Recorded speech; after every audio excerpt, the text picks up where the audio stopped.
Me Wanganui me Whanganui rānei, nei rā te urupaunamu I a tamata pakihia, e te minita take whenua e Morris Williamson, a I te rānei I puta tana whakatau. In regard to our name, all Crown agencies will be given a direction they had to spell our name correctly with the H in. O te take tuatahi, mo te iwi o Whanganui, I te taenga atu o te karere ki a rātau. E heke ki tō rātau tipuna awa ki te tuku whakamoimiti.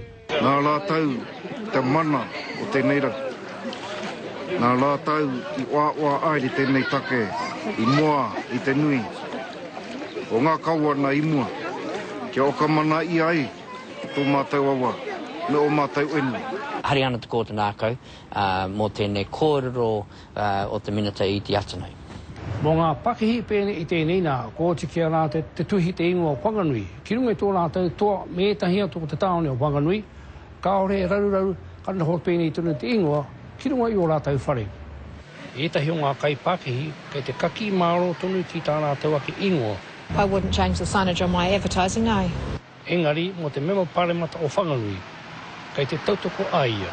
I feel really pleased because what it's meant is that the democratic process, while paying regard to the overwhelming numbers, doesn't override the significant minority. Me mei I kare o kai mai, ko ngaro te tūturutanga o te mita o tō mātou rea.